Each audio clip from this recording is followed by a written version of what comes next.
the founder and CEO of Making Sense International. And the summer that I was 10 years old, my father had a grand vision. He decided that as a family, we were going to build a traditional log cabin. We were going to cut down the trees ourselves, take off the branches, and notch the corners so that it would all fit together. We weren't even going to use nails. And so my father, my brother, and I, we chopped and we felled and we notched, and we chopped and we felled and we notched. And after about 1 week of work, that's 100 hours of man and child labor, we had exactly 4 logs to show for it. So we decided we needed to reduce the vision. Instead of being 12 feet wide, it was going to be 6 foot by 6 foot.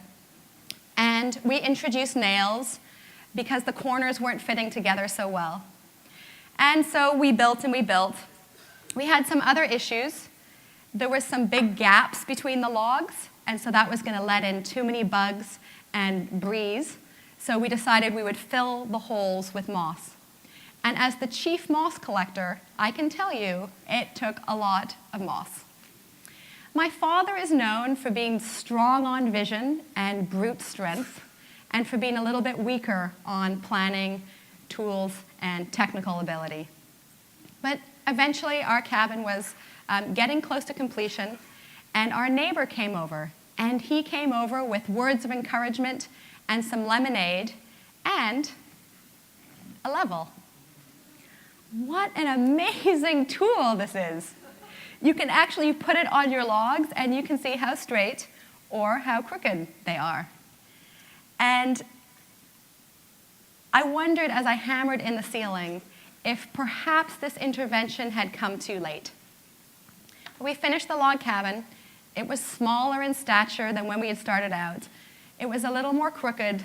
It did have a decided tilt to it. I want to have a happy end to the story, but I have to tell you that after each year it sort of sloped a bit more.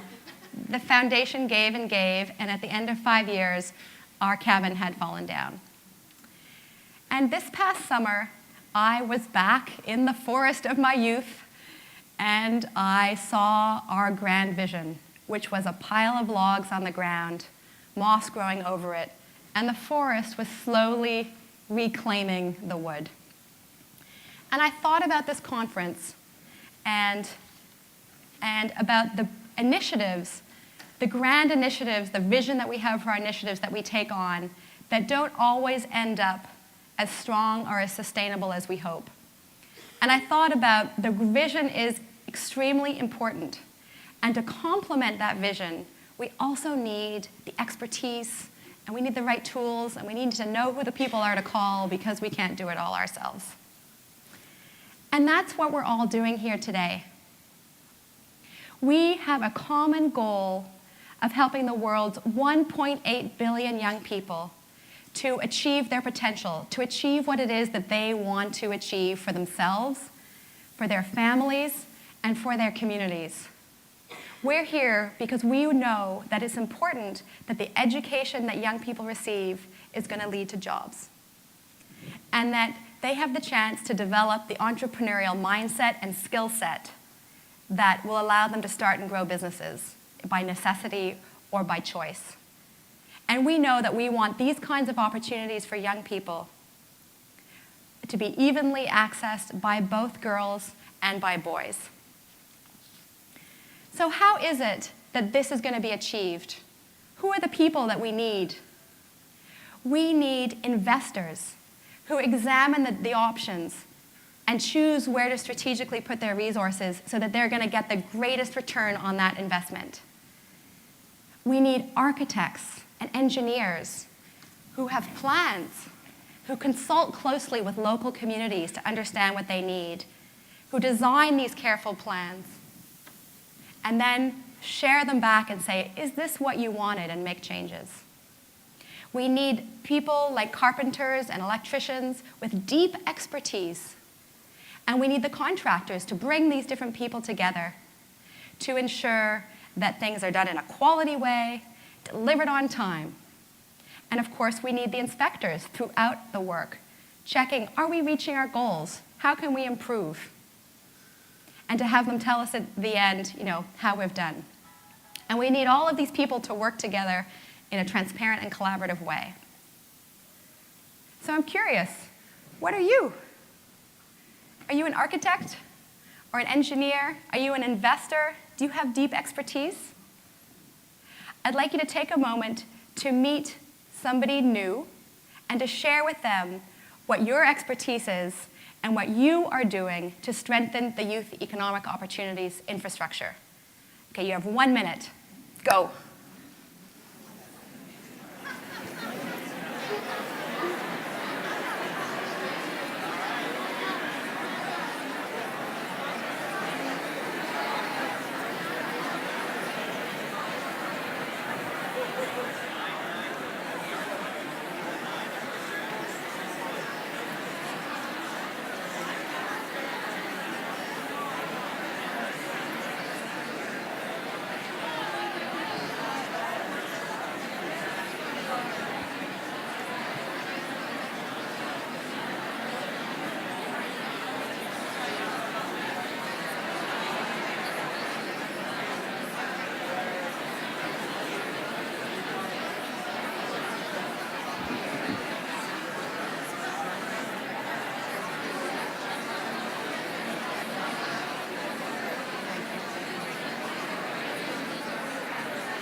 Okay.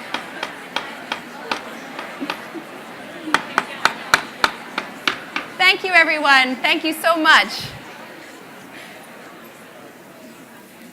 Thank you for starting the dialogue. I'm so sorry to interrupt. These kinds of conversations are so vital, and that's what we're here to do. So I want to thank you very much for coming to this conference.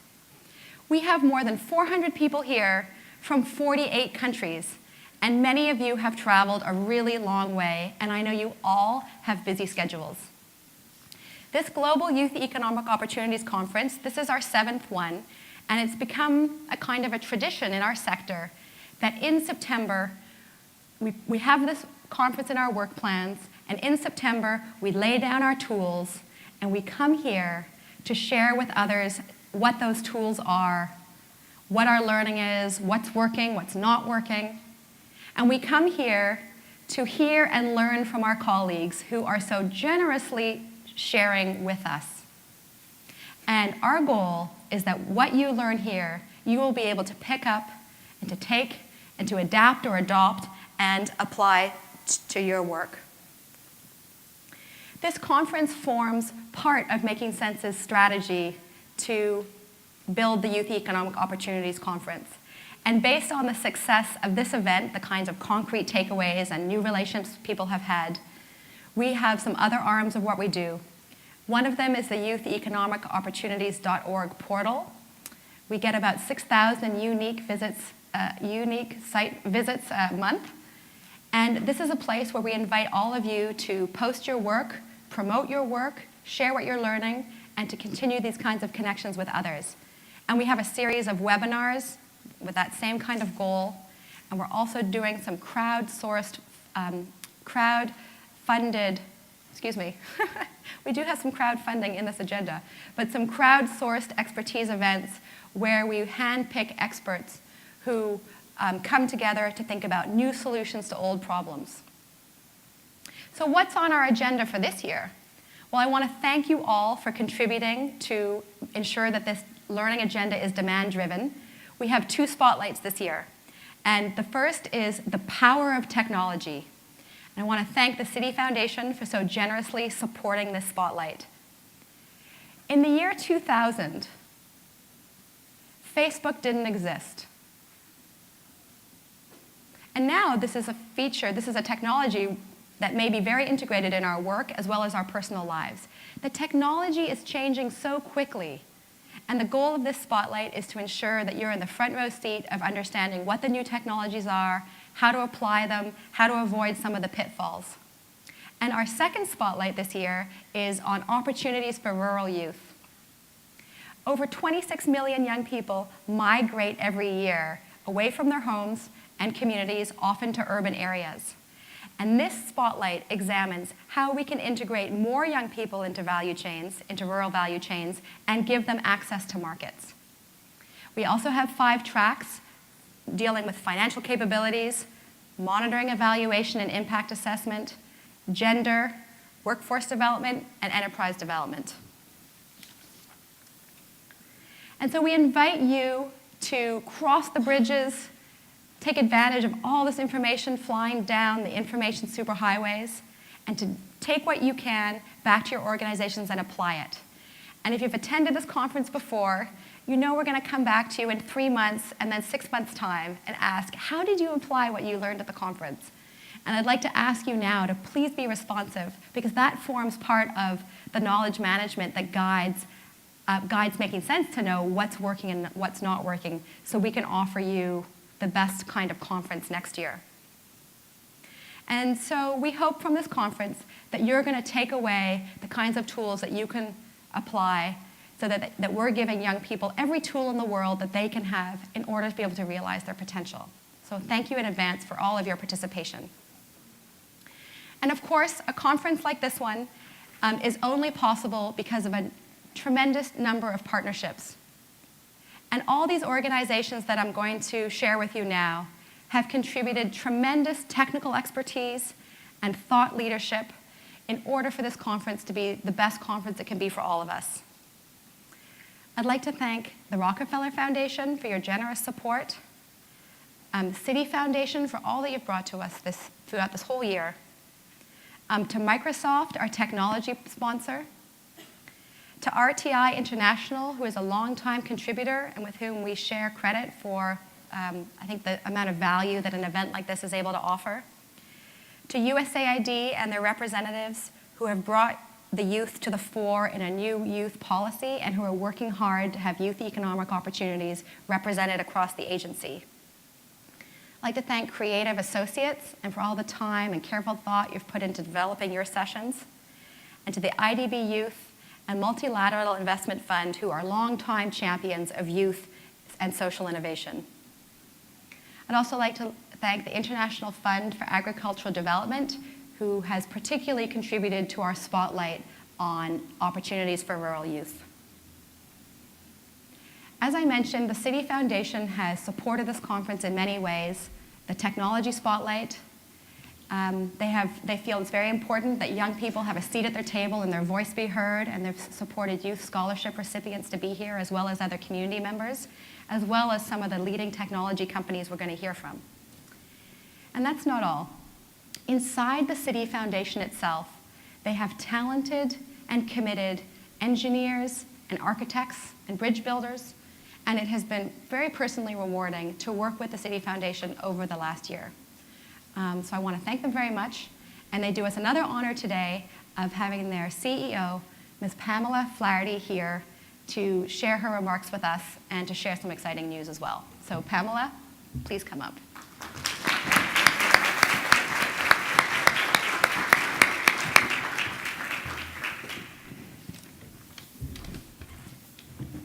I should have brought my hammer. Actually, you know, like many of you, we have a global volunteer day, we call it Global Community Day, and we have had over 60,000 people from Citi around the world who participate on this day of service, and I've done many things on that day of service. One of them is Habitat for Humanity, building a house, and I can tell you that the world is better off that I've shifted my talents into other directions. There would not be very many people housed if I were building those houses. I'm really pleased to be here at the conference, and I'm particularly pleased that this is also going to be is available as we speak to people who are joining us via technology. One of the early discussions we had about this conference was being very excited by the fact that it's not just a conference at a point in time. It is one event on a continuum of learning and exchanging and understanding what others in the field are doing so that we can all get better at our work. We're just thrilled to partner with Making Sense International. They've been a partner for years, and we've been grateful for their knowledge and expertise in helping us to move along a journey of what really works in this field and to introduce us to many of those of you in the audience. And in fact, the work of our Citi Foundation is in many ways congruent with Making Sense International. Our mission is centered around financial access and financial inclusion and economic empowerment of lower income people in the places where we work around the world, almost 100 of them. And obviously a key subcomponent of those people is youth. And we're very focused on this broader theme of economic progress. And so last year we deployed about $20 million in 54 countries around the world in various activities that deal with this issue of youth economic success. And we've been privileged to work with a number of you in the audience and others that really are focused on this issue of bringing young people into the economic mainstream. We're very focused on impact and trying to understand the impact with our partners. We've historically had a lot of our focus on educational attainment because that obviously is a very important ingredient to economic success. But as we stepped back to examine our work, we realized that it's not enough to have a good education, that it's got to lead to a meaningful opportunity to have economic success for people and for their families and for their communities. And we know the stark fact is that young people are unemployed in shocking numbers around the world. And I don't need to share those numbers with those of you here in the audience. I think the formal numbers that are talked about for the Middle East and North Africa, for example, are the ones I've seen are 28%. And I'm sure given the events of the last year, any recent numbers would be more shocking and more depressing than that number. And we also know that the impact of youth unemployment is not just expressed in these people not being able to achieve their dreams, but also very much in the economic success of those communities and those countries. And you have only to read about what's happening right now to people all across Egypt to understand that this is just a terrible, terrible situation for young people. But we can do better. There's one way to look at this as a depressing challenge, and there's another way to look at this as an incredible opportunity to bring these people into the mainstream and make a difference in these communities and countries. So I think we definitely need to move from viewing this as a horrendous problem to a tremendous opportunity that we need to take advantage of. And imagine if we can bring these people into labor markets, what's going to happen to the economies of these countries. And so all of this has prompted us to rethink how we're focusing our resources and our time. And we've newly defined our area as moving to something we call youth economic outcomes, so that we are much more broadly thinking about what's the key issue here. And it builds upon the belief that, yes, education is important. It is a vitally important component, but it's not enough. And that we really have to focus on the bigger goal, which is to increase the number of young people who either establish a livelihood, they secure a living wage, they get a job, a quality job, or they launch an income-generating business. One of the authors in the Innovations Journal, which I'll refer to in a minute, talks about making young people not just job seekers, but job creators. We're going to continue to invest in catalytic and ideas and solutions that achieve this goal. And obviously, we look to many of you in the audience to be our partner and to help us on their journey. With more than 200 years of work around the world as a financier of progress, we want to also view ourselves as a financier of progress, not just with big companies, but also with the people in these communities around the world. Today, in partnership with George Mason University and Making Sense International, we are pleased to launch the copy of the special edition of the Innovations Journal, which you should have in your special little packet. It's a collaboration to bring together some really interesting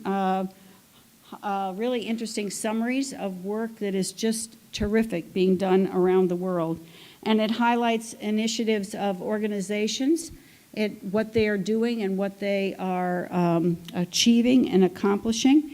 And I love the fact that it is so varied. One of the initial essays in there is from a young farmer in Uganda who talks about how he moved from the subsistence farming of his father into truly making it into an entrepreneurial business that really provides an ongoing fantastic opportunity for him. So there are lots of articles about spurring entrepreneurship, about a better link between education and training and jobs, building a pipeline of skilled talent for specific opportunities, and understanding the lessons of financial education. I think these are really, I will tell you, I really think they're interesting. It looks like a scholarly journal, but I think you'll love it.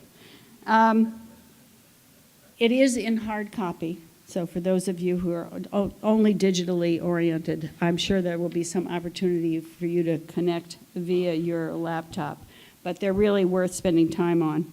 And the objective was not to summarize the whole world, but to give you a sense of the variety of approaches so that we can help build this agenda.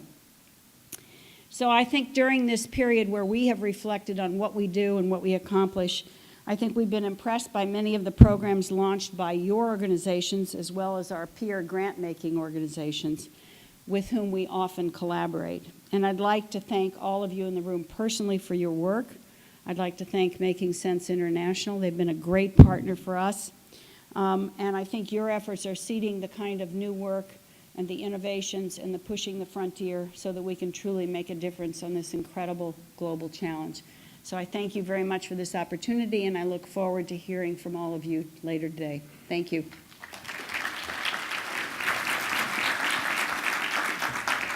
You want this back on? I can leave that there, thank you.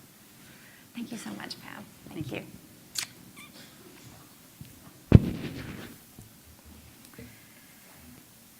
So we're now going to pick up on the theme of innovations, and we're going to hear from three very interesting and diverse people who have different life experiences and emphasis of the work and perspectives.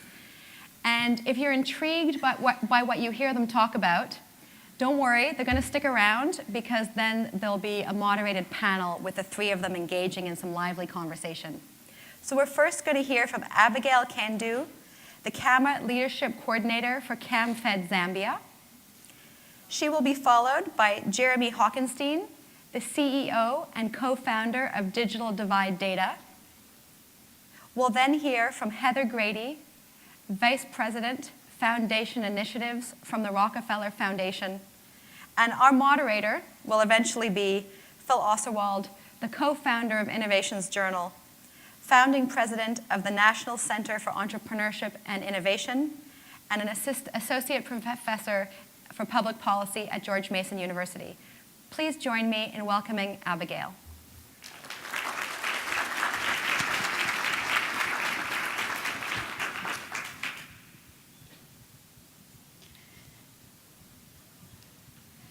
Thank you very much. Thank you to Making Sense for extending your invitation for me to be here. I'm here representing Zambian rural youths who have sent their voices through me. But before I deliver their voices, I want to take time and share with you my journey of life. I grew up in Samfya, a rural district in the northern part of Zambia. It's surrounded by water. Why do I say water? Because it's our source of income in the community. And we depend on fishing from this water. You can imagine when the fish runs out, our life becomes even harder. I lost my mother when I was 9 years, and life changed because she was the only hope that we had. She was the only one who could provide for our food, my food, for me to have energy to go to school the next day. But my hopes of becoming an independent woman seemed lost when she died. I was raised by my grandmother, who struggled to provide for my education needs, because we only survived on vegetables, a small portion that we could manage to cultivate. My determination to get educated seemed even a losing battle, because my peers started laughing at me. They thought I was wasting time. Why should I struggle, walk 10 kilometers away from home to school, and waste my time, because we could only raise $1 from the vegetables that we could cultivate with my grandmother. So having walked long distances to school every day with my torn dresses made even my stay at school uncomfortable, because I would always be chased out of school because I didn't pay my school fees and I didn't put on a proper uniform. Though I would always plead with my head teacher to allow me to attend class for that particular day, but it was impossible for him to allow me for the rest of my school journey. Fortunately enough, I was selected to receive bursary support from Camfed, an organization that supports rural girls and boys through education. I tell you, that day when I received the good news, my heart was soaked with tears of joy, because I could see a bright future in front of me. The only opportunity I needed was someone to pay for my fees, for my school fees. And this is what is making it even harder for us youths to find jobs, because we are not experienced. So I was forced to start looking for a job for me to support my grandmother. She's old, she's now 89 years old. So I was forced to start making a living for myself and my siblings. You know, as a girl, we have needs. It could be even as simple as a sanitary wear and a lotion. So I started working as a casual worker in one of the insurance companies in Zambia.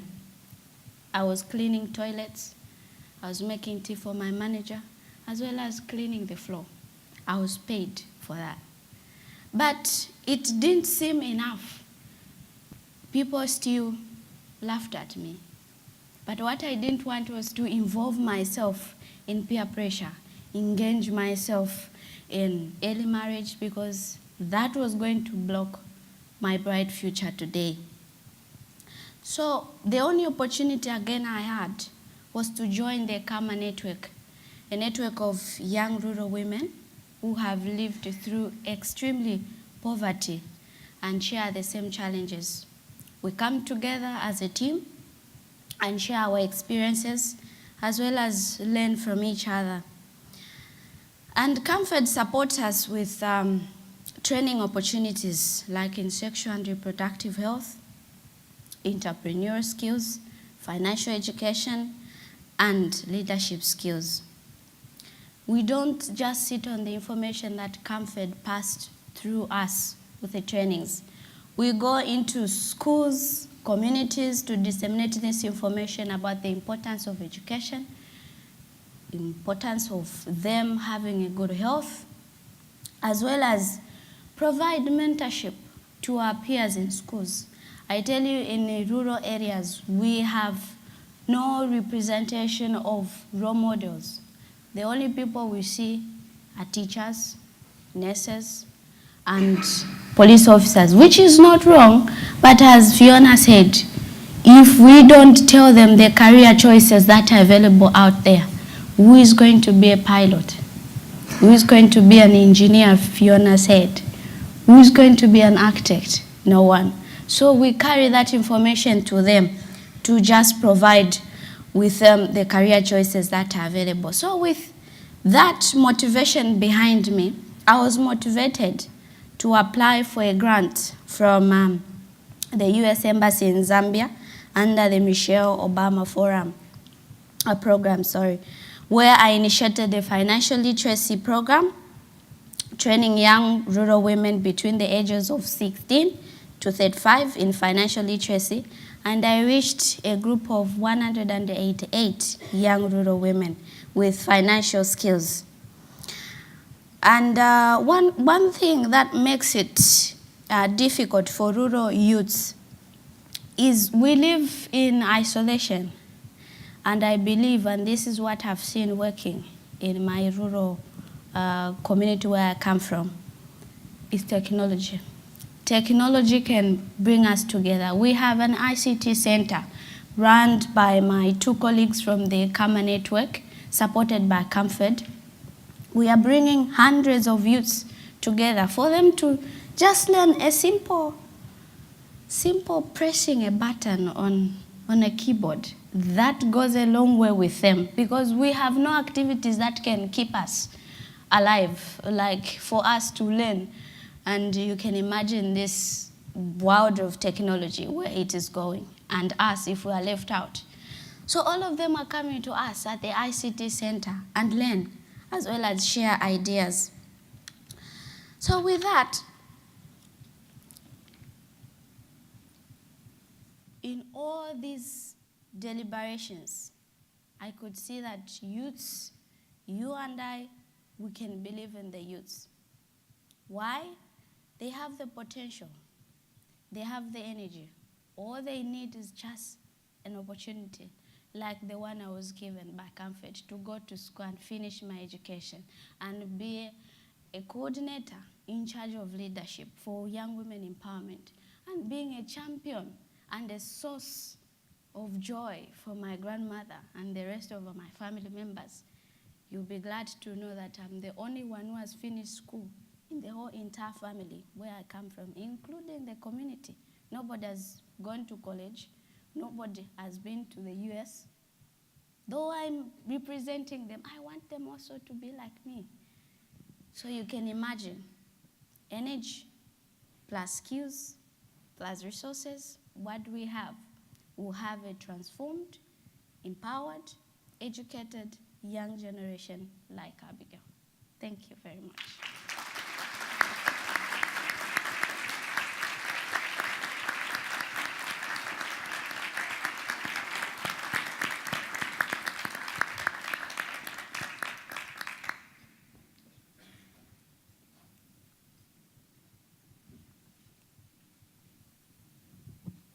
I should be able to get quality work at a reasonable price and get it on schedule. The biggest compliment I can pay DDD is that they do that, and I'm going to go where the best capabilities are.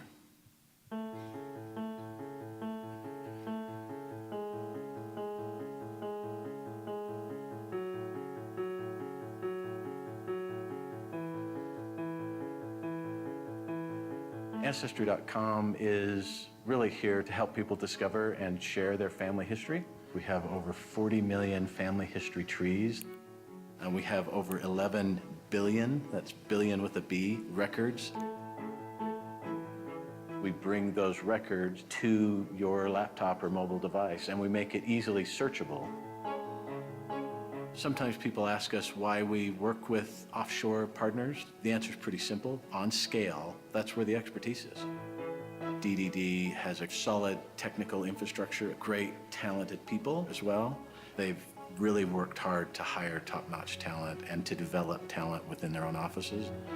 DDD has a particularly high emphasis on education. It's obviously an important part of their social model, but it also allows their employees to learn quickly, making them adaptable to work that changes requirements a lot.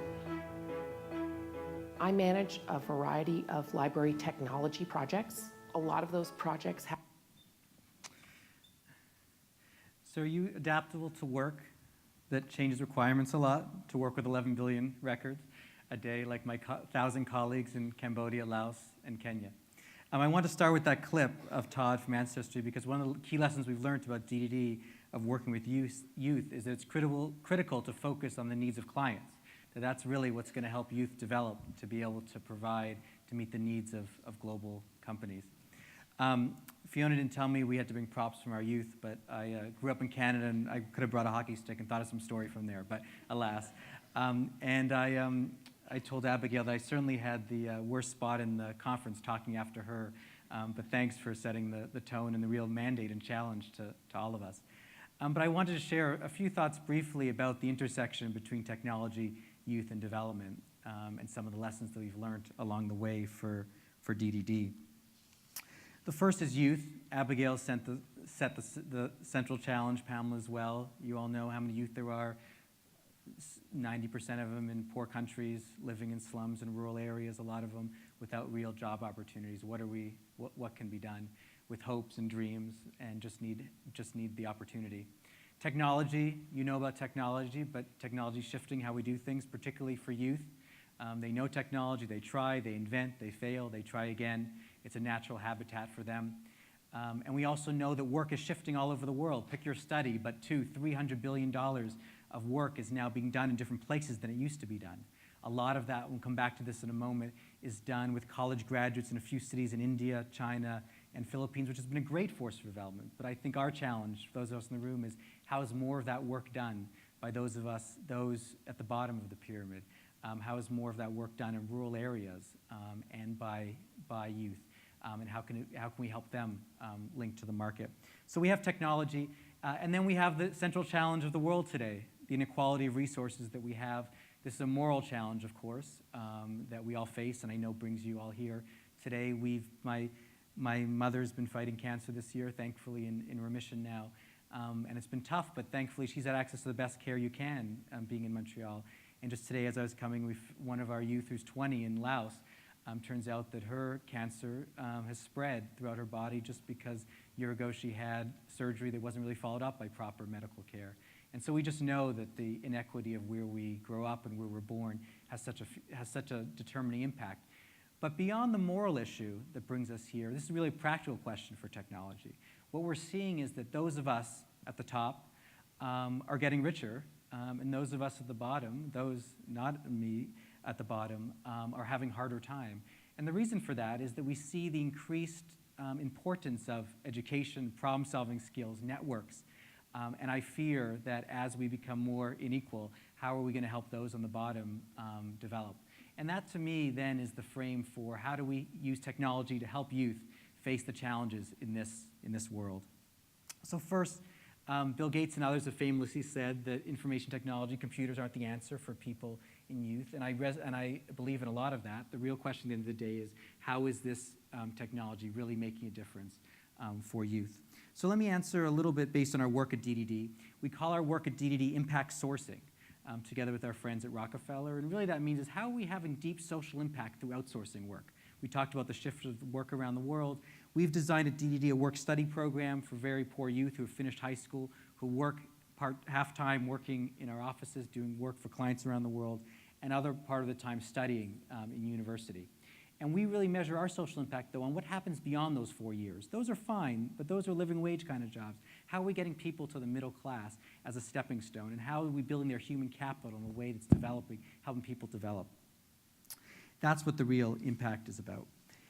So we know that technology creates a marketplace for digital services that doesn't have borders. You all know about the mobility and ubiquity and the potential for big data. But the question is, what have we learned about that from DDD? So a few practical things and then some broader lessons. One, having an earned income model, like you can imagine, makes it more sustainable to run the organization. We have $5 million of earned income for the year that ended at the end of June from clients who pay us for work that we do. As one of our board members says, there's nothing quite like when your client actually transfers the money from their bank account to your bank account, you know you've really delivered something at the end of the day. And people send us $5 million for work done by young people from Kibera and Matare in Nairobi. So that's one. But more importantly, the earned income model like this really helps youth experience the reality of meeting client needs, of getting work done in teams, on time, at world-class quality. And that itself is really, to us, what is most powerful about this. Relying on an earned income model means that we focus on serving the needs of clients rather than donors. Of course, our donors are investing in us because of what we're doing, but our work day to day is focused on how are we having impact through our youth and to our clients. And finally, as Tom Friedman wrote, technology means the world is flat, as we know, but that means that we can meet needs of clients from anywhere, but so can anybody else. And so we're always thinking about how do we compete with similar organizations around the world. We look hard at the skills that youth have and the skills that we can develop. So finally, what can we all do to harness the power of technology to ensure that young people have access to opportunity? The most important thing, I think, at the end of the day is how can we support market linkages? How can we really use technology as a way to bridge people from the top to the bottom? Most of us at this conference are part of the global 1%. Sometimes late at night, I type in our family income. My wife's a rabbi, and I run a nonprofit, so we're not investment bankers in New York, but still we earn well.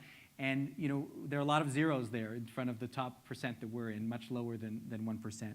And so all of us in this room are rich in many ways, not necessarily, but in terms of income, and we're working in youth development, and so salaries might not be high.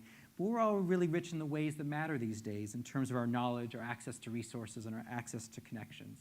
And so the question is, how can we figure out ways to help technology do that for youth around the world? 3 practical ideas, and then let's have a conversation together.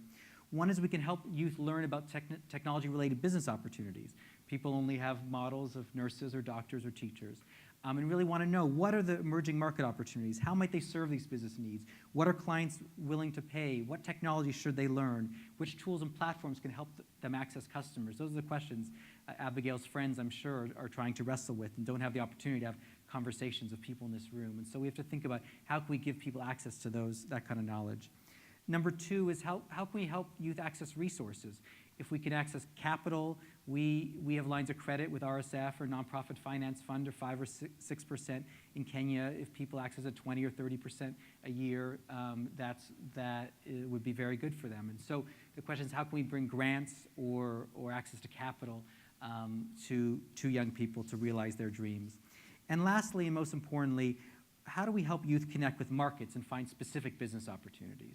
And that, I think, is the real challenge. There's so many people in rooms like this who want to help, and people like Abigail who just want the opportunity to create their own future. And we have to bring those people together. Our first project was typing in the Harvard student newspaper, the Harvard Crimson, to put it online from 1873 to 1899. Which you've probably never read the Harvard Crimson from 1873, but it basically involves a lot of crew races, rowing races between Harvard and Yale. And so I like to say the only thing social redeeming that came from that was that it created a job in Cambodia 130 years or so later. But to finish off, we're excited about the opportunity, the impact sourcing in particular, and technology in general really has as a potential for youth. We're thrilled the opportunities to work with Rockefeller, Inter-American Development Bank, and other friends, MasterCard and others who've supported us to create more opportunities for youth around the world. And I think really at the end of the day, the question is, how can we help youth, give them the opportunity to help themselves through technology? So I look forward to discussing it more with you.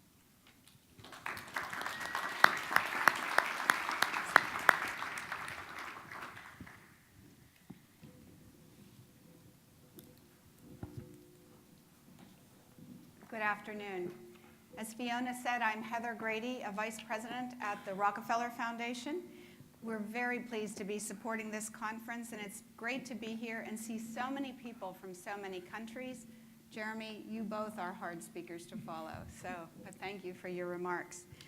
They say a picture's worth 1,000 words, and I think video is even better. So I'm going to follow Jeremy's example, and we're going to show a brief video clip of our initiative called Digital Jobs Africa. Companies get the same quality of work, but the benefit to society is much more fulfilling. You cannot just take someone from a slum to an office. They have to undergo a hands-on training. Giving them the computer training and also adding the life skills makes it work. It's a bridge to a path out of poverty. When they look around, they have little reason to be optimistic about life. Since my parents passed away, my eldest brother, he lost job. If I were not working here by now, I don't know where I could have been. Right now, I'll be still back in the streets. I would have not been in school. I felt like I'm just done. When you train that person, within weeks, they are completely transformed.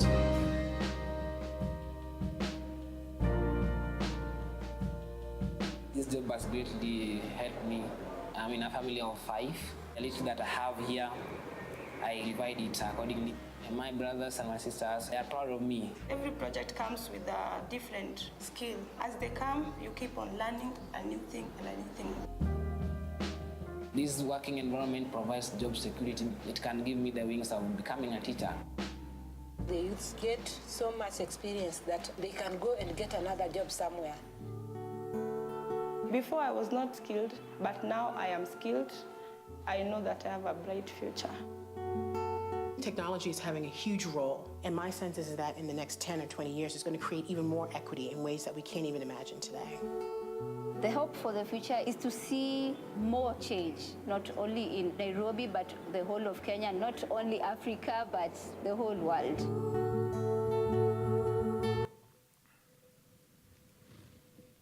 So these stories, of course, are not so different from Abigail's, and they inspire us. The young people whose employment we support inspires us at the Rockefeller Foundation every day. I have to admit that we can't call our foundation a youthful organization. In fact, this year we're 100 years old. We're celebrating our centennial year. But we do think of ourselves as innovative, and innovation has been a part of our DNA for our whole history. We're also increasingly compelled by supporting youth, particularly in their employment. So this year's conference, the focus on the power of technology and supporting rural youth are very close to our hearts. As Abigail and Jeremy have indicated, youth are the greatest force for change in the world. But if youth lack work, it gives them a great disadvantage for the rest of their lives. So in recent years, we have expanded our commitment to youth employment. In May, we launched the initiative that this video describes, Digital Jobs Africa. We'll be spending about $100 million on this over the course of several years. Digital Divide Data that Jeremy talked about is one of our key partners and grantees in this work. And through this initiative, we aim to improve the lives of 1 million people across Africa. We and our grantees and partners will deliver impact at 2 levels. First, employment for high potential but disadvantaged youth, as well as their families and their communities, but also modeling new business practices and inclusive business practices that really deliver wealth across the value chain. We're supporting and collaborating with a whole range of NGOs, governments, businesses, and civil society actors. The youth that we support will generate opportunities for themselves and for their whole communities. This work originated from the need in Africa to deal with the dual challenges, the youth bulge, as it's often called, so many unemployed youth, but also the increasing gap that Jeremy so compellingly referred to, the greater increase between rich and poor. We know that there are countries in Africa that have growth rates of 6 or 7%, but often that's jobless growth. It doesn't employ enough people. So we've started this. It's led out of our Nairobi office. We're focusing on 6 countries: Kenya, South Africa, Nigeria, Ghana, Morocco, and we hope a 6th, Egypt. Digital jobs help young men and women to build a transferable skill set that makes them more resilient in today's economy. For example, gaining and refining communication skills through an entry-level call center role can eventually transform into being able to deal with clients across a range of companies in areas like banking, finance, insurance, and healthcare. Digitizing documents as a startup activity can lead to other employment, like coding data and entry-level data compilation.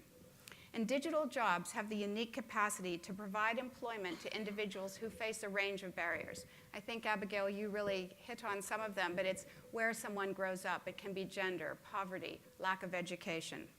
So there are 3 pillars to this effort. The first one, of course, is engaging with employers. That's the most important. Business and government to stimulate job creation. An important part of that is impact sourcing, and I think, Jeremy, again, you gave a very good description of what that is. Second is working with training organizations to make sure that they're providing skills that are really demand-driven, that kind of training. And third, creating the enabling environment for digital jobs to take off in a way that helps disadvantaged youth. There has to be the right policy framework in place and the right practices amongst businesses. In future, we think that philanthropy can work itself out of a role in this sector. So the potential for impact on people is enormous, but there's also the impact on the economies of Africa. Across a whole range of sectors, without young people with these skills, economies can't take off. That might be the traceability of global supply chains, the expanding health insurance coverage across the continent, and so on. So most important is that we're training people for skills that are needed tomorrow, not just today. Tomorrow's economies are key. Many of you in this room already work in this field, and we're very happy to continue to innovate, to accelerate, and to scale solutions with you. I'd like to just spend a couple of minutes on the whole question of rural employment, because that's also something the Rockefeller Foundation has worked on for a long time. This year, we conducted a competition for ideas to attract young people to farming as part of our centennial celebration. We gave $100,000 grants to the winners of an award so that they could enable their innovations to scale further. One is peer-to-peer learning on agriculture. In Kenya, a dynamic Facebook page was set up and marketed by one of our award winners, and it's attracted more than 15,000 followers, all of them young people learning from each other about farming. They share challenges and its successes and encourage each other.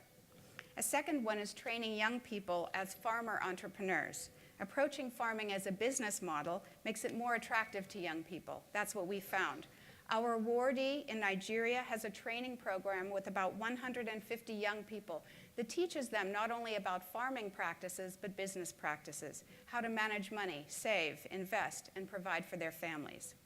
We had a large centennial summit in Nigeria in July, and farming as a business that could attract young people was a very hot topic at that conference. Our grantee Oxfam noted there, in Africa and other parts of the world, agriculture has an image problem. It's regarded as backbreaking work with low returns, something you do as a last resort when you have no other options. Youth also face practical challenges, like getting collateral and land, access to land. Agriculture may very well offer some of the best opportunities for youth, but only if leaders now make the right policy and practice decisions about how the work gets taken forward. That can deliver more opportunities for African youth. And our summit concluded that there's a lot of change that's on the horizon, and with the right leadership in place, that can happen. Linking together these two types of work in one developing region, Africa, I just want to underscore that to support rural youth, we need to enable them to have better job opportunities in place, and of course train them for migrating to urban areas if that's what they decide to do. I just want to take my last minute to describe a little bit our emerging work in the United States on youth employment. My colleague John Irons will be talking about this in a smaller session tomorrow. We're road testing a new initiative on this now. Why? Because more than 1/3 of all 16 to 24-year-olds in the US are experiencing employment challenges. Because the number of young people out of school and out of work surged by nearly 1 million during our recent Great Recession. Because underemployment of youth in the US has more than doubled in the last decade. And because there is malemployment, youth taking any job they can get to earn income that doesn't match the skills that they offer. A major problem driving youth unemployment in the US is a mismatch between supply and demand. So to respond to these challenges, the Rockefeller Foundation's initiative on youth and employment aims to help identify regional employers most likely to employ youth and show them what youth really have to offer, to restructure work and education to support each other better, and to translate youth's descriptions of their own talents and potential to what employers know they need.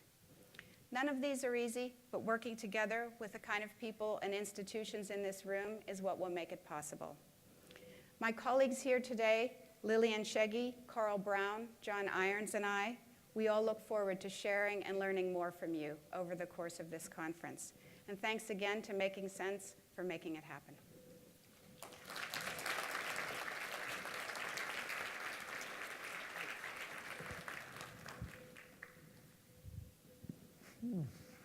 Wow.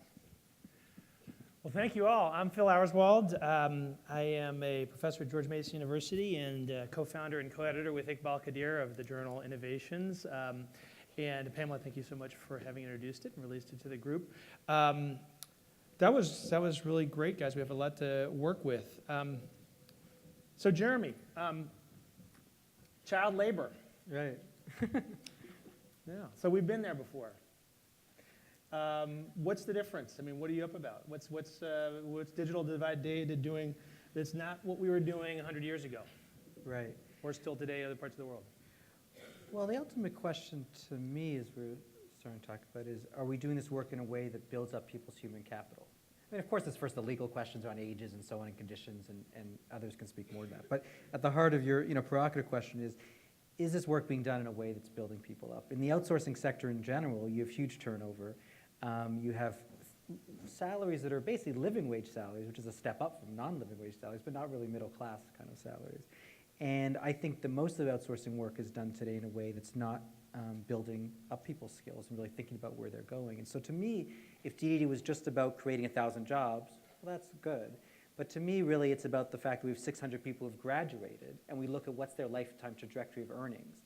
And we measure their salaries very carefully every year. The average salary of our 600 people in Cambodia and Laos who've graduated is $400 a month, which is a large step up from $50, average salary, $100 when you're working at DDD to $400. So I think at the end of the day, we have to ask ourselves as a society, as we shift work for Apple and everybody around the world, and a lot of people are trying to do well, and Heather has lots of experience in supply chains, though, is to say, what's happening to people who are doing this work? Is this a way that is getting them somewhere in the future? And so to us, that's the question, is this a stepping stone or not? Great. Or are you stuck in poverty forever? Just to help the audience out. So when I say child labor like that, that's when you laugh awkwardly, because I'm not serious. Obviously, I understand there's a big difference here. But we want to think about the interaction of the training that you're doing and the education. So why 4-year and not just an intensive apprenticeship, 6 months and they get everything out of it? I mean, this is a lot of investment in every individual you're working with. Yeah, and so, I mean, that's the question. Technology in a way has the promise that you can have people in internet cafes. We've had telecenters and internet cafes and computer centers for a long time. The promise that you can be doing tasks here and there. And there are different models that can work, and that can be a way for people to earn a little bit of income. But I think for us, fundamentally, this is a way of, is this a transformative experience that really gets you somewhere in the future? And so to us, it's really been a question of how are you giving access to higher education, but also how are people really learning the skills they need to learn, which is, as I said earlier, working in teams, doing work at high quality, problem solving. And so to us, that experience takes some time to do and really needs to be this combination of employment and education together. And as MasterCard and others have kind of put forward the challenge to all of us, and Rockefeller too, saying, look, we're creating a lot of supply of young people, we're trying to. We've got a lot of training programs going on, but how is that really meeting the realities of the market today? And I think to do that, we have to find some more innovative ways altogether, trying models which are going to help people learn soft skills as well as the educational piece. And so to us, earning some income for 6 months can help you, can help your siblings, certainly will put more food on the table than you would have had otherwise, which are all important things. But ultimately, where will you be 5 or 10 years later? I think that's what we have to ask ourselves. So for us, we've said, look, that's a smaller program. There's 1,000 people, and some donors want to know why can't it be 1 million people, in kind of our intervention. There are others that can touch 1 million people. But ours in the sector together can be tens of thousands, 100,000, 1 million people altogether doing that. But to me, it's a deeper engagement with people and really saying, where are you going to be in the future? Great. Can I add something? Yeah, please, yeah.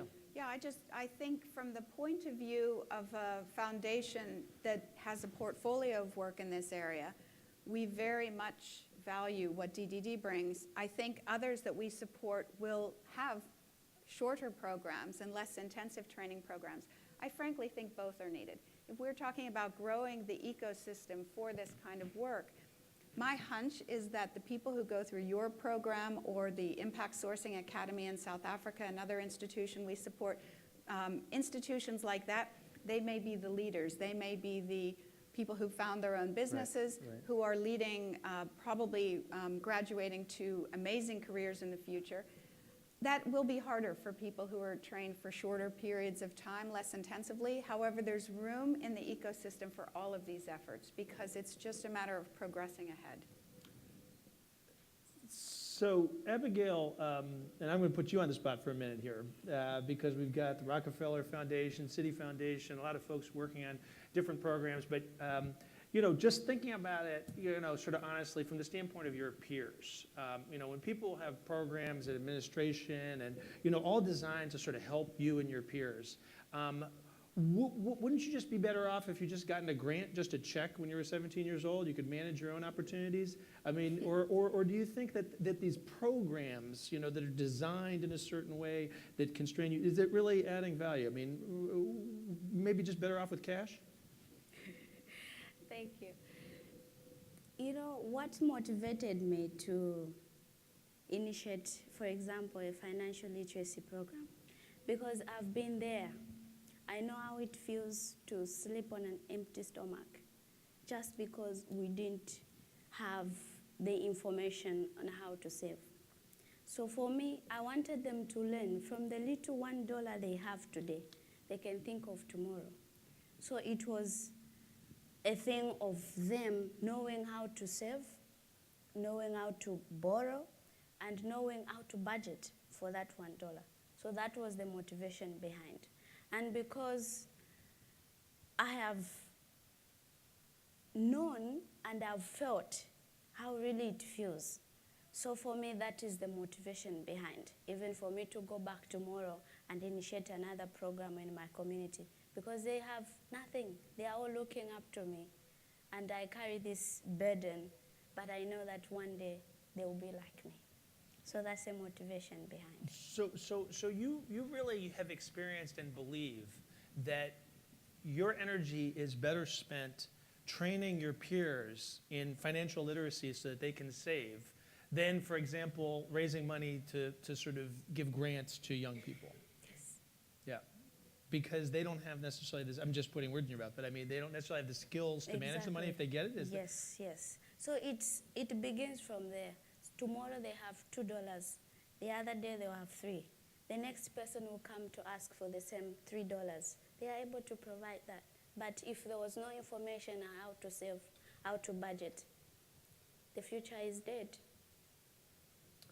Well, all right. So far, you guys withstanding my provocations just too well. I have not really, but I'm going to offer one. I told Phil when we were talking before that panels are very boring, and I never enjoy listening to them. So now I've got to sit up. Yeah. So we encourage you to try to be a little more provocative. So you're getting off to a good start. Okay, good. Well, I think, the child labor line was my best one for you. Unfortunately, I don't think I got another one. So, I mean, Rockefeller, Gates, yeah, but what about Coca-Cola? What about Avon, Mary Kay? I mean, we think about, organizations that are really creating opportunity on a global scale. Should we be following there? Maybe these people we have to have in the room? I mean, for the people who are doing this work, where should they really be going for partnerships to get to scale and to create opportunity for the numbers of people that we've been talking about? Well, you've named some great organizations that people have to go to.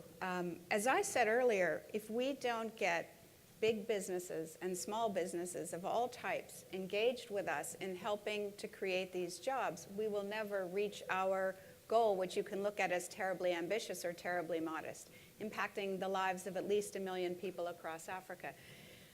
We used to think of work, stable work opportunities with one firm for our whole lives, or we used to think of work in government departments that would go on forever. The world of work tomorrow will definitely be a combination, a range of employers over time.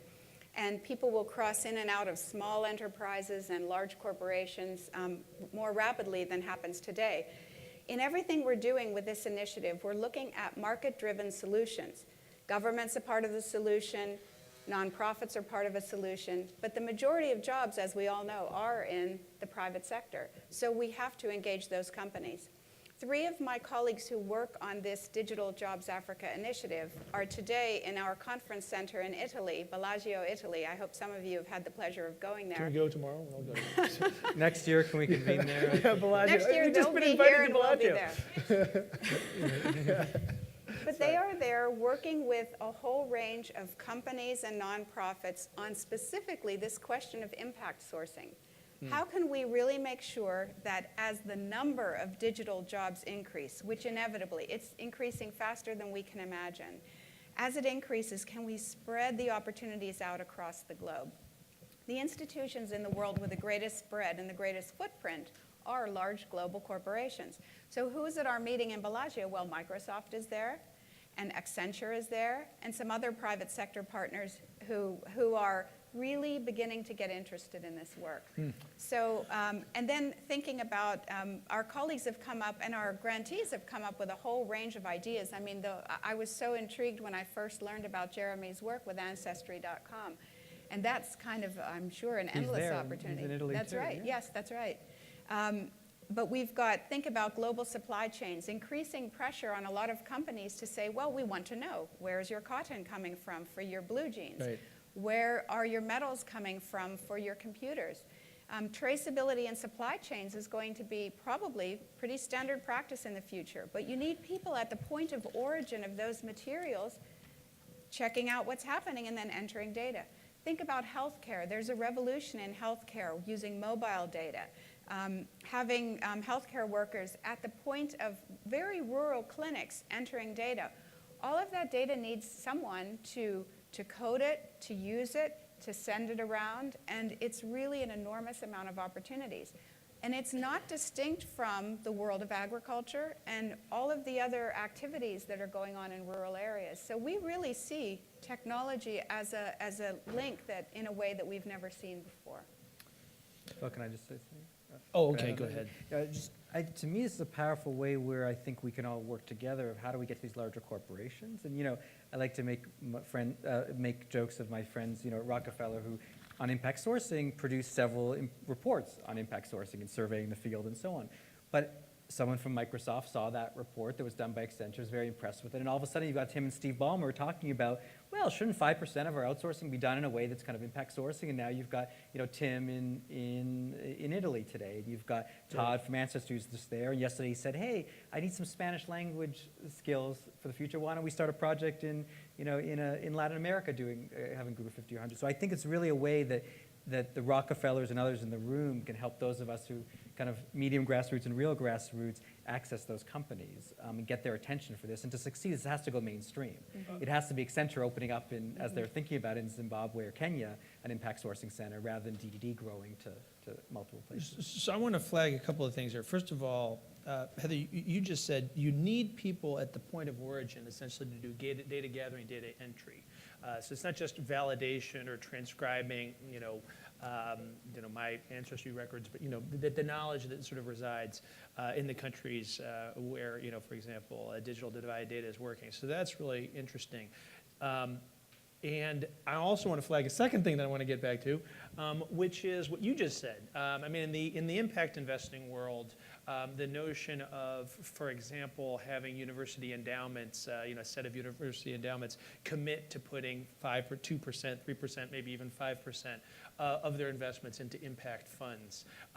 This is something that is aspirational right now, but certainly on the agenda and potentially feasible. This notion of a global coalition of technology companies and other any data company, which is basically any company, is saying that we're going to do 2% or 3% of our outsourcing work, of our data work, as impact sourcing. This is a pretty powerful idea. So are we going to work on that? We are working on that. You're working on it. Okay, you're already working on it. I think it sounds like a good idea to me. So this is, we'll flag this one as a to track and see how far we've gotten at next year's conference. Abigail, people so when I go around and give talks, whatever these days, I like to say author because that, points people to my book, and our entrepreneurship evangelist. And so I'm all about trying to promote entrepreneurship. But there is a critique of the sort of entrepreneurship promotion that if my dreams are realized, then we'll have 7 billion one-person companies. And that's not the way the world works. So, from your standpoint, in terms of, you said something really powerful in terms of, the community where you grew up, kids don't even have a chance to understand what the jobs might be. And we were talking about that a little bit last night. And so, you're talking about, young people who don't even know kind of what job categories are. And on the other hand, a discussion about, really the need to have some job creators in communities, to be entrepreneurs, and notion of rural entrepreneurship and farmers as entrepreneurship, not to mention the opportunities that exist in the city. So when you have this group of people, they're working on youth livelihoods, they're working on education, they're working on connecting with employers, with job opportunities, but also with entrepreneurship, right? And they could probably shift around, maybe spend more time on entrepreneurship or more time on connecting with employers or more on education. Where do you think the greatest value is for your community, for the kids that you know? It's a two-way thing. education is in entrepreneurship, and entrepreneurship is in education. So we provide both sides. For me to learn about entrepreneurship, I was first at least meant to understand what entrepreneurship is in terms of the education journey. For them also to understand what entrepreneurship, they need someone who has knowledge and understanding about entrepreneurship from education. So it's a two-way thing. They need both. Great. Well, I think those, since we have a variety represented here, I think people will be reassured to hear that, and I think it makes sense as an answer. Now, I want to point one thing out, folks. First of all, those of you who are in the room, you are invited to write down questions on a piece of paper. I guess it could be on a cardboard, but whatever you want to write on, hold them up in the air, and organizers will come by and collect them, and that's going to be our mechanism for getting questions up here. We're going to be taking questions just in a few minutes. You can also tweet them, and our hashtag is Global Youth. Hashtag Global Youth. Okay. And so you can do either of those things if you want to pose a question to the group.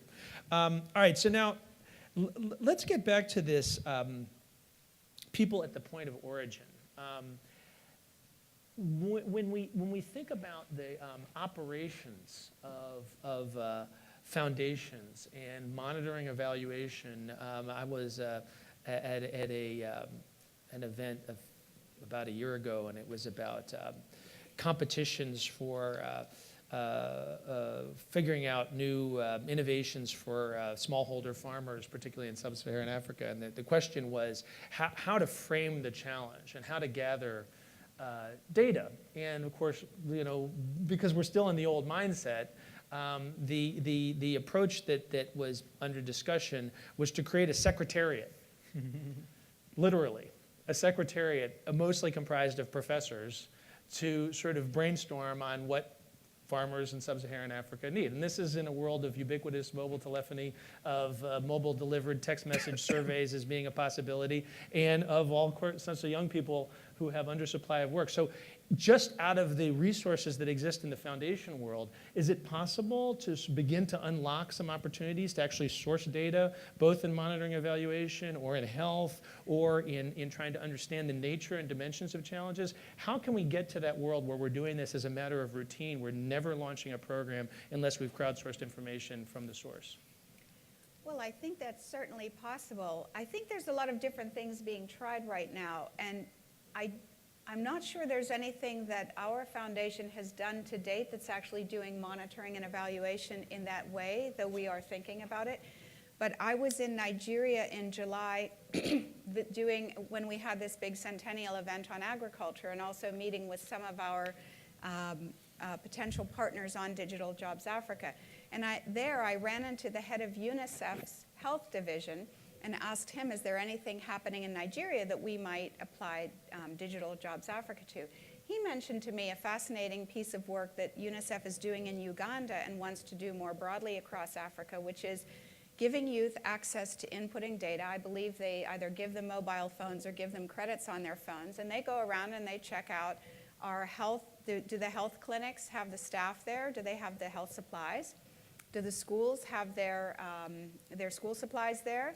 Etc. So it's young people who are engaging in the accountability of their leadership. And I thought it was a great idea. Now, we've been looking mostly in the commercial sector, but I think the whole point of being able to transmit information that's really at its source, people saying, this is what's happening in my community, and I want to share that with whoever has the power to make decisions or to invest in good activities.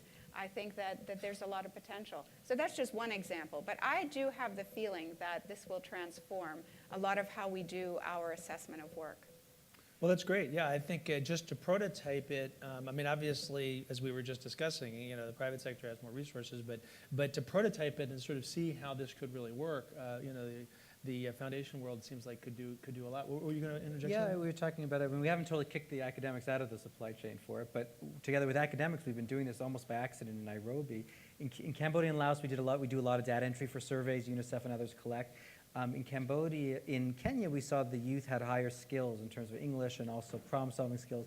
And so about half of our work is local in Nairobi, and the biggest part of it is research collection. So we're doing a big project on financial diaries at Georgetown and local, where we have youth from Kibera who work for us, going back to Kibera every 2 weeks to do financial diaries for set families, looking at the flows of funds that are coming in that week and out that week. Many of you have seen this kind of work, which was new to me, but it's amazing having people on simple phones and more complex tablets collecting data. So we've got a piece of that, and there's something powerful there of how do we have people collecting data in their own communities. And I know that's why they're been very successful, because it's someone who lives in the community who's collecting data from somebody who's there. I don't want to be too negative on professors. I mean, I am a professor after all. I mean, Sure. you know, but I hope we can contribute something, Sure. but there has to be a limit, right? Sure. I just want to add, there's an initiative that we've had for several years called Transforming Health Systems. And within this, we have a whole part of this on e-health and m-health. And in that work, increasing the interoperability of systems, getting a lot of good record keeping done at the local, at the point of service has been a key part of that. Again, we were very important in catalyzing that work, and now it's just a real burgeoning field. So I think in all of these, we can think about where it starts and how it spreads. Well, and you know, in a country like the United States, where we have such well-functioning interoperability among systems and digital records and low-cost, high-quality healthcare, we're a model for the world, no doubt.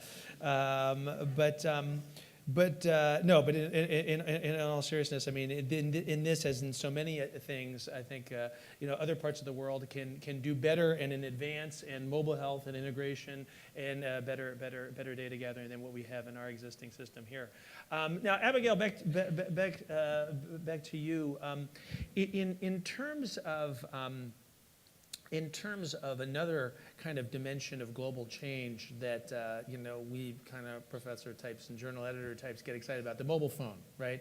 Now you're we're all very young on this panel. I think you may be younger than the other three of us, I'm not sure. But still, in your relatively young life, you have still seen a lot of change with mobile phones, right? Even in the last 5 or 6 years, I would guess, right? So first of all, could you describe that change, and could you sort of share with us how big or little a difference it actually makes in the experience of your peers? When I was at school in my community, we didn't have computers for us to search about information on subjects, on anything. But we had people who were coming from the city, so they were coming with phones. So for us to keep up with what we needed to excel at school, we could borrow from them, but we needed to put in talk time for us to browse.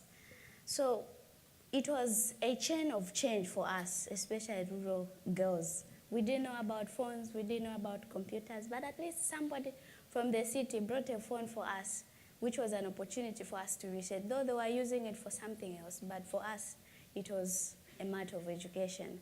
So it's also a change for the youths, especially in this time of technology, where you can be here, we are talking, we are here, I'm there in Zambia, we are talking, we are keeping each other informed. So technology is one way of empowering us as well with information and also with skills for us to adapt to our education system. Well, this may be a dumb question, but maybe even more now, but also, you know, just whatever you have the best information from. I mean, when you talked about you're using the phone in class, could you kind of unpack for me what that was? You said you had to buy talk times. Were you actually posing questions? Were you doing web search, or was it text message? I mean, how exactly were you getting the information? We used to read about in books or newspapers. They used to put adverts on the phone, and then when we read, we actually see someone with a phone. So we went to test, and ask, how do I go to this website? How do I do this? So it was a matter of learning for us as well. It was a learning process. We would be told, we would read, and then practice. That's how it used to be. So you had the physical I mean, you were reading a newspaper, and then there would be a prompt to text something? But that depended on if it was available. If it wasn't available, I would just keep what I read on the newspaper. And then maybe later, like today, I can be able to... Oh, you could take your moment to ask some questions using the phone. Because I read about it someday. Right. That's how And it is that, operates. and I mean, now in classrooms, is it just that there are more phones, or that there are more phones? I mean, is there any internet access at all by landline or by wireless, At least today I could say they are maybe lucky, because we have people who are coming on board to provide computers with in schools, like in high schools. At least they are able to actually learn IT in school, but my time, we didn't have that opportunity. And this was how many years ago, like 5 years ago? Yes. So, so we're seeing some movement and progress, and the tools are. Now, I mean, well, so we have a couple of questions here. Jeremy, I know you guys are DDD. I keep thinking Dungeons and Dragons or Department of Defense. I think, I don't know, I think there may be a rebranding in your future. But, good. But digital divide data. We're looking for a marketing person. No, it's my marketing people. No, it looks good. But also I feel like I'm stuttering. So digital divide data, do your graduates start company, or do you have any kind of sort of, I mean, going back to the entrepreneurship question, is that an aspiration, or are you really more focused on sort of placing them, upon graduation? It's interesting. I mean, the initial inspiration was when I was in Cambodia 12 years ago, and I went to visit 2 vocational training programs, one for people with disabilities who were making crafts. In the back, they had computers, and they were teaching people computers. And they showed me all the pictures of the graduates on the wall, and I saw, this is so great. What kind of jobs do people have? And everyone went blank and said, oh, we don't have any jobs. This is, Cambodia. And so I thought there was some, market gap, that linkages in our fancy words. So from the beginning, it's been a question, what happens to people afterwards? What I've been surprised about is we haven't had to do that much to help people get jobs afterwards. And I think the reason is that you're going from a pool of large, unskilled laborers in the places of Cambodia to a much smaller group that's actually a constraint for the growth of the countries, which is people with these kinds of skills, problem-solving skills, teamwork skills, and so on. So once they get into that pool, we found that people are knocking our doors to hire people. So we don't focus particularly on the entrepreneurial piece, but people go to work in companies, nonprofits, government a little bit. And what's been interesting is that there's some people going to technology kind of jobs afterwards, but the majority are in jobs that use technology. You use a computer just like you do any other job, but the technology is just one piece of it. Is that's an important skill, but that they're going on to other jobs in other sectors afterwards. So we haven't focused on the entrepreneurial piece much. Some people have gone on and are starting more entrepreneurial ventures. We found this is just, as I think Heather was starting to say, and we talked about this too, is in terms of kind of leadership, of how we develop people who feel a sense of obligation. And one of the key criteria for hiring is intelligence, as we can measure it, but motivation too, early on through interviews before people start, to motivate to help yourself in your country. So we're looking for people who want to be leaders in organizations and sometimes on their own. So we have a mix of where people are going. So we're agreed that as far as this range of opportunities, which it may be about education, maybe about entrepreneurship, maybe about skills development, that it's really about what young people get out of it, that it's not just creating a job, but it's the whole, and that it really is for the future. And also that while foundations are seeding some great initiatives, that they exist in this ecosystem that is really all or mostly private sector, and so that we should all be thinking about those partnerships. I think that's another thing that's come out. We've had some discussion about the data and its creation, its generation, and how youth in particular can be sourcing data and improving the effectiveness of operations. I mean, we posed a couple of questions here from the list. We do have some mics, and in case anybody feels like they want to just ask a question, we have about 15 more minutes, so you're welcome to just sort of engage in a direct dialogue here. Oh my goodness, here they come. Oh boy. So anybody who wants to line up and ask a question, that'll give me a chance to thumb through. I mean, there's one that, as you can tell, I'm quite interested in, catalyzing the energy of private sector organizations. But is this, is this, in terms of the initiatives that you're working on, or what digital data in particular, is this just another form of charity? I mean, you're getting a $5 million check. I mean, I loved what you said about when the funds transfer, you've done something of value, right? But funds transfer for charity work too. So is this out of the corporate social responsibility side, or I mean, are you doing real work? How can you really sell the business case on, say, this 5% goal that we were talking about? Can I just say one thing on the business case? One of the easy wins that we've seen is the young people who've gone through the programs that we've supported in the pilot phase of this initiative, whether it's how they were chosen, that they were from a more disadvantaged background, what they learned during the training, there's a higher retention rate. I think one of the problems around the world in outsourcing, they're often not very good jobs, not very well remunerated, and often not the greatest workplace. And so there's very high turnover in that sector.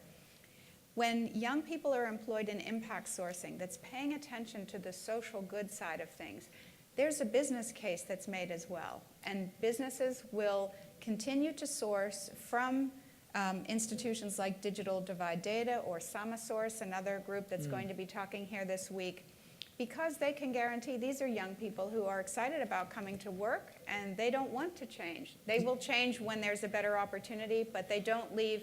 There's much less of that problem. Do we have data on that? Yes, we do. Okay, well that's pretty compelling, Yes, because turnover is expensive. Yes, retraining is exactly, expensive. exactly. Yeah, so that's pretty good. It's another piece of the kind of retention piece of it. But yeah. For us, I mean, the pitch I think has changed over time. But one is I think we get in the door a lot of places to clients to have conversations like at Microsoft that wouldn't normally talk to a 5,000,000 person firm, but because of the story are interested. So that social mission for us brings value of kind of opening doors. But at the end of the day, we say to people, you should choose us because of the price and quality, and that we're competitive. We're not asking people to pay more for that. In terms of the business case, though, I think there's some compelling pieces of it. One is that it's motivational to our clients' employees, so that they know, and outsourcing can be controversial, but we share our stories. That we share stories of our employees who write their own stories on the intranets of our clients and others, so their employees can see, look, we have a team of people working, I'm helping putting someone through college through this work. People are very worried about their supply chains these days, and even back in our first project for the Crimson, it ended up on the front of the Boston Globe. They were exploiting third world laborers because of a living wage campaign at Harvard, and Apple and others have those issues. So this brings, I think, real business value to people, that they can feel that they know they're supporting a nonprofit. They know that we've been vetted by funders and others who care about the social piece. And so to them, it brings more insurance that this will be done in a way that's treating people well. Third, it's diversifying their risk.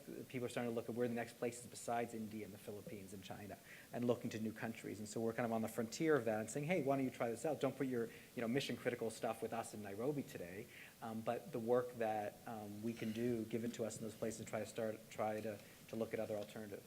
Well, I mean, yeah, and I think labor market tightening in China in particular is a real phenomenon. And wages have been going up rather dramatically, and issues about retention and so forth and so on. I mean, it's what we economists, would predict in terms of labor supply elasticity and just the sort of, labor base that exists in any country, even a country as big as China. So all of this notion of diversification and so forth and so on. I mean, the time is right, I would say, for what you guys are talking about. So many great questions here. Clearly, I'm having a hard time keeping track of them all. Abigail, I mean, again, unfortunately, certainly on this panel, you have to play the role of kind of reality checking, all this. So it's exciting for us. We love, that there's technology, and we can talk about digital jobs. And again, this is all very exciting for us. But in terms of actual opportunities for a lot of young people, I mean, should we be really thinking about just agriculture? But should we really think about, improving the efficiency of agriculture, improving the efficiency, maybe, higher value products, what my friend Martin Fisher does at Kickstart, creating, having treadle pumps and improving efficiencies so that, small farms can employ some people. I mean, how about the balance of effort there versus the real world jobs as opposed, or, the digital jobs? I will tell you, in Zambia, we have lots of land. Even in the district I mentioned where I come from, though we have about 3 lakes, but 75% of that is land. But we don't make use of that. Why? People don't value what maybe agricultural products can bring to their lives. I mentioned that we used to garden a portion with my grandmother. As much as we could do that, we didn't get motivation from the people, like to join us to do in a bigger portion, because they depend on fishing, and fishing is finished sometimes, and for them to keep up with life, they just keep on fishing even when there's no fishing. But so what is needed is for them to know the value of agriculture. We train them, we give them the skills, we give them even the resources. They've got the manpower and the energy they have, but what they don't know is how to transform that energy into valuables. So that's what is needed. Can I just add to that? I often think we make a false distinction, especially in developing countries, between urban livelihoods and rural livelihoods. There's a very strong connection. In fact, I'm sure people from your community are probably working in New York and Paris and London and all over. There's the movement of money and people and talent and investment is really global these days. So I think, but even if just within one country, there is a lot of crossover between people in rural and urban areas. So I think the more we can support both and recognize the interdependence, the better. Well, that is a fantastic point, I think. And I wonder, I know Rockefeller is doing a lot on 21st century cities and resilient cities and so forth and so on. And my friend and colleague, Nadim Ul-Haq, who was recently basically, chair of the Planning Commission in Pakistan. I mean, this was an initiative that he was really emphasizing while he was in that role was the importance of urban development and of strengthening the economies in cities. And a lot of the folks who came out of the development sort of sector were opposed to this because it was sort of cast as anti-rural. And so, I mean, here, we've done a terrible thing to Abigail's community. She's left. She's no longer a part of that community.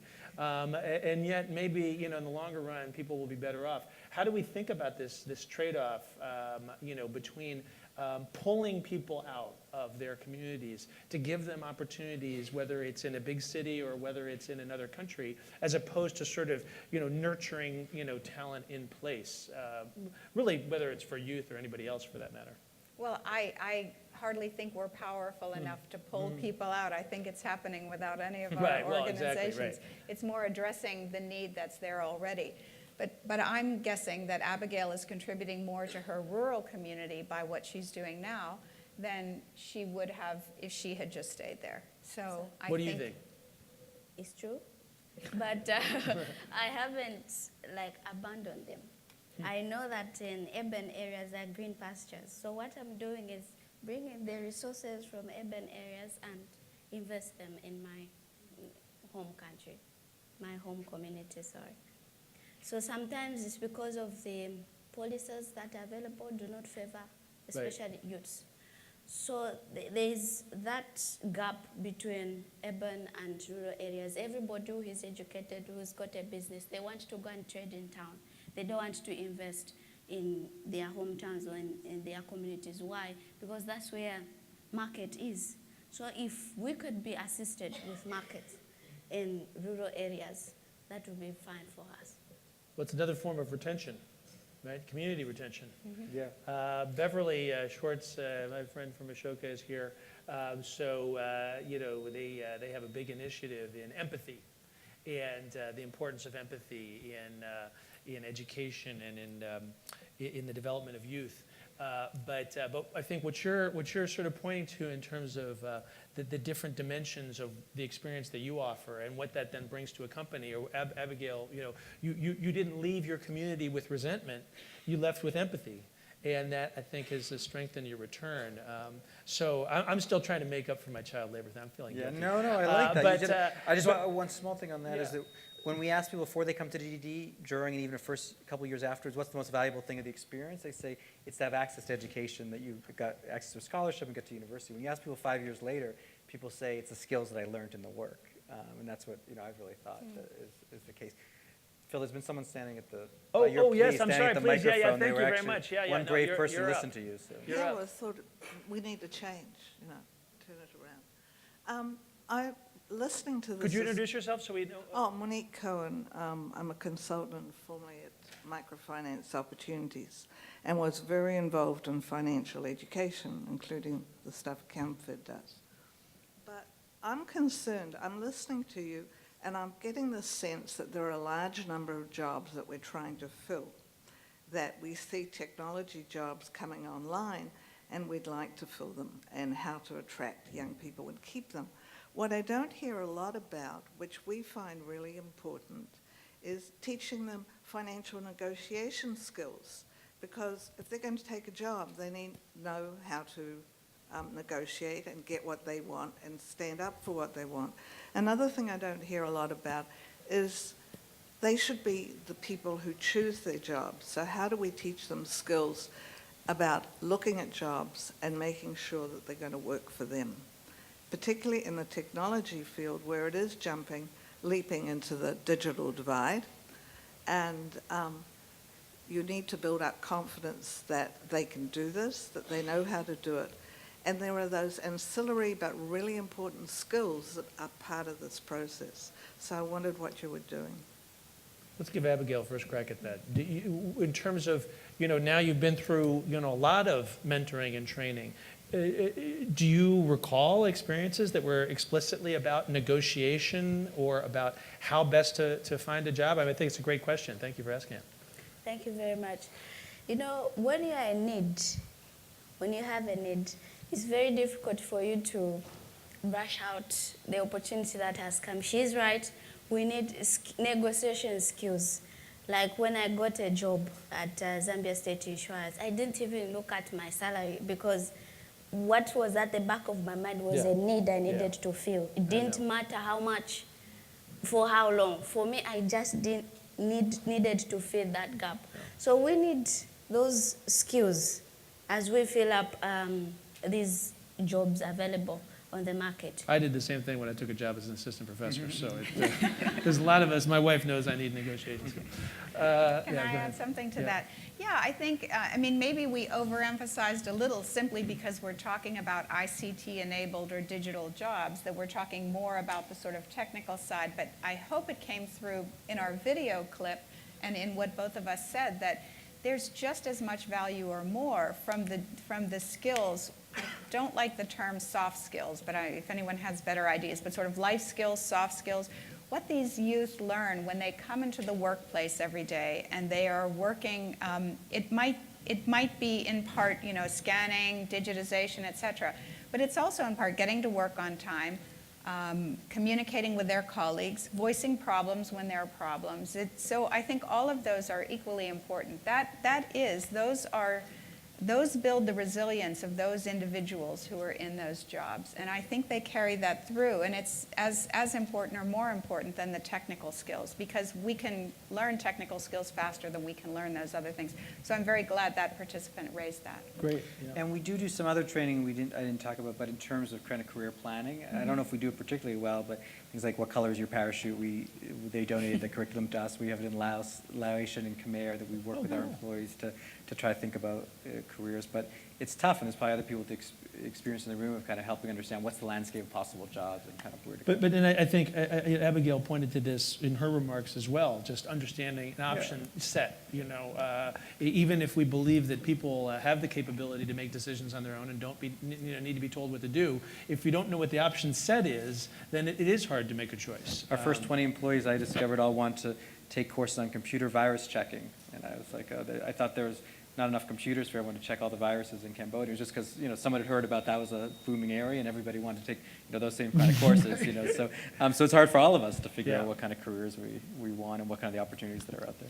So, well, I've had fun. I hope other people have also enjoyed this exchange. I want to give you guys each, you know, a sort of your soundbite. I mean, we're, you know, here are gathered at the start of a few pretty intensive days of sessions and discussions. And so, you know, if you wanted to propose a question that this group could explore in the next 3 days, a prompt for discussion, what question would you offer to this group for folks to discuss the next 3 days? And anybody who comes up with one first, you get to go first. I won't put any of you on the spot. Well, I have one. Okay, go ahead. So I think one of our greatest challenges is making sure that we're developing models in our economy that push us toward a race to the top, not a race to the bottom. And so how are the institutions in this room and all of those that we engage with going to make that happen? Great, great, yeah. And for me, I would pose a challenge. We are talking about youth economical opportunities for us, especially for rural youths. How are you going to make sure that we become a great partner? Because we have the energy, I can assure you, we have the energy. But what we don't have is a skill and the resource. So how are you going to make sure that we become a strong partner? Fantastic. And building on that, just back to the kind of market linkages, who do you know and what kind of works are done in your organization that could be done by youth in rural or urban slum areas? And how can we work together to bridge that gap together? And so any ideas around new kinds of work or things that could be done, I'd love to talk about and encourage people to share with each other how we can bring that kind of work. Well, and any of us who work in organizations that are of any scale where we could do 5% of anything, presumably we can contact you and say, we're ready to do that, and let's get to work on it. Is that right? Sounds good. All right, let's all think about doing that. Let's get 5% of what we're doing to Jeremy, and then we're going to include, you know, there's other. I didn't even pay you for that, but thanks. Okay, yeah, all right. Okay, all right, well, thank the group, and thank you all very much. And have fun. All right. Thank you very much, Abigail. That's great. So thank you so much for moderating that panel, Phil. And I'd like to thank all of our panelists, Abigail, Heather, before you leave. Oh, goodness. This is the resilience or something. I want to thank you so much for the role that you are playing in building the youth economic opportunity sector. Hockey stick. And could I invite Pamela back up to the stage? I look like the guy. It's Despicable Me, right? Isn't it Despicable Me? Don't I look like Despicable Me people? So for all of your hard building work, Thank you. I said I was definitely not going to build houses. You're not very comfortable. thank you so much. So I would like to. You look good. The next active. One of the things that we're wanting to do is to give you multiple channels to go deeper with things that you hear at this conference that may be of interest. And so picking up on this panel, Digital Divide Data will be offering a webinar at some point during the next month. The schedule is on the inside of your conference program. And their focus is going to be, if you're interested in doing impact outsourcing, here's what you can learn from DDD. So they're ready to seed the competition. So that's a webinar that you might want to take back to your organizations. So I'd now like to introduce Making Sense's president, Tim Norris, who's going to give us some key information. Thanks, Tim. Hi there. I know we're all eager to get involved in the conference and get out there and network and learn. But Fiona earlier mentioned that we all have a different role, and I'm going to put on a hat for a second and be the contractor. So the contractor keeps us all in line, gets us going. So 5 just quick logistical things to keep in mind. One is our next breakout session starts at 4, so you got some time to sit back, relax, talk. But for those who are presenting, please make your way to those rooms, get ready to present. For others, if you can get there about 10 minutes before the meeting, before 4 o'clock, just so we can start on time, that would be great. After the breakout sessions, as you may know from the conference schedule, there's going to be a reception hosted by Cooter, and that's going to be right outside where the coffee is, and so make sure to stick around for that. Two internet related. I know we're all very interested in that area. One is there's some free internet out there in that same area, but by the coffee. And then in your conference program, there's some details about how you can also access internet in some of the breakout rooms. So otherwise, all of you think about what role you're going to play, what tools you have, what tools you want to share, and what you want to learn while you're here. And look forward to your participation in this conference. Thank you.